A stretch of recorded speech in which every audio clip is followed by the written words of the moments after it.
G'day everyone, my name's Andrew. I'm going to be doing a beer review for you today.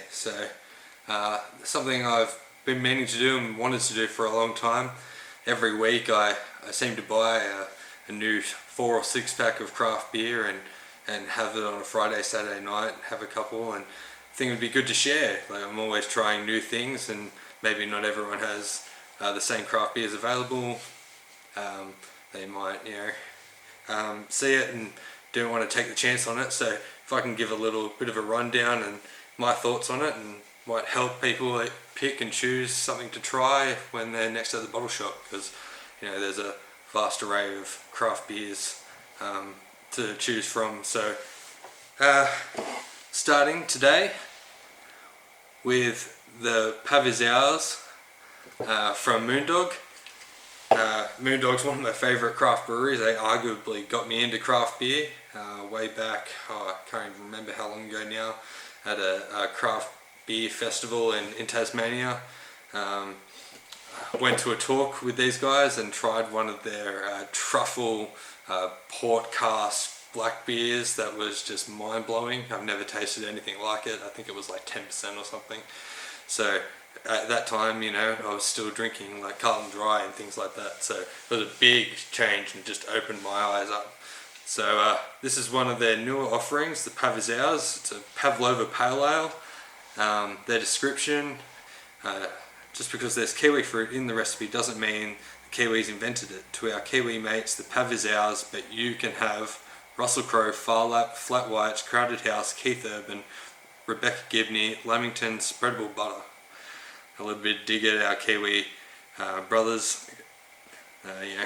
The old adage that Australians take all the best things from New Zealand and claim them as our own. This beer's got Vienna wheat, caramel pilsner, torrefied wheat, rolled oats for the grain bill, and in the way of hops, cashmere and lotus, which are two that I'm not really familiar with. I've never used in brewing myself, so I don't really know what they're going to add to it, so that's cool. The yeast is just your standard American ale. Then it's got vanilla, strawberry, kiwi and passion fruit added to it. So think it's going to be quite fruity, just from the fruit itself. I'm sure that they've probably paired that with the hops to play off that. So 330ml can, 5.5% for 1.4 standos. So good crack, and I'll pour it into my Husky brewing glass. Hopefully get a good pour, because it'd be embarrassing doing a review pouring pretty bad, having worked in a bar for 6 years or so. That's not too bad. You can see, wow, it looks like it's quite clear except for some suspended material. I don't know if that's coming through on the camera, but it looks like fruit juice. So I'm guessing like that's the actual fruit particles in there. So that's quite cool. So aroma, and you get that fruit sort of kiwi and passion fruit. I don't know if that's just because I know it's in there and that's what you're looking for, but it definitely comes through in the aroma. And then a little bit of malt, kind of like a bit of Vienna. I can smell that kind of slight sweet biscuit sort of smell that you associate with like the German sort of malts. First sip.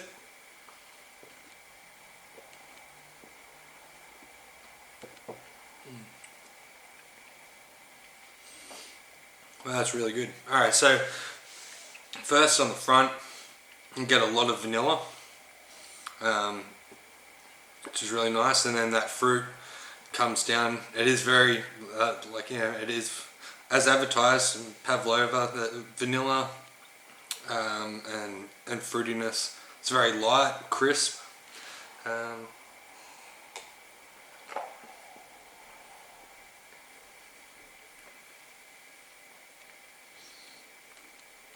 And has that citrus sort of zing, which is quite good. Um, kinda wish that it's a pale ale, but I kinda wish it was a bit of a sour though. I don't know. I just it's just finishes on the back end clean and nice, but it just, I think it would be really nice to have that little bit of maybe like a kettle sour zing with the lactic acid, just to really cleanse the palate. Still, just seems like it's kind of missing something for me, at least with my palate. Maybe I just love sours. That's just my opinion. But still, a really quality beer.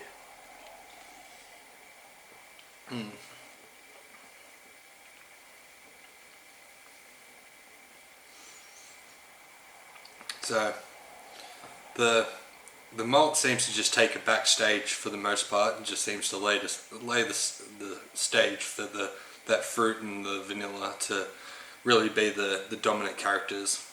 As I said, I don't know anything about the hops, so I should do some research on for next time. But they both seem either lend to or just take a backseat to the main sort of showcase here, which is the fruit and things. So, oh, a nice beer. As I said, I would love to see like a kettle sour version of this. I reckon it would be like perfect. But this is still really quite enjoyable. Thirst quenching beer. You could definitely have a couple of these and not feel overwhelmed or like it was too much, too experimental.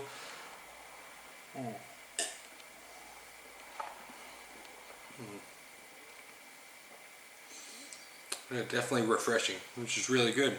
So, if you do see it around, I think I got this from Dan Murphy's. Don't know if it's available in other beer shops, but definitely worth picking up at least one can if you've never tried anything with fruit in it. I just can't get over like it's actually got like particles, either pectin or something, that's coming out of the beer that itself looks quite clean, but yeah, clean and clear. But that's quite cool. It's a brilliant showcase of how fruits can be used in conjunction with beers and create something really awesome. So cheers guys, and hopefully first video wasn't too bad. We'll see how it goes.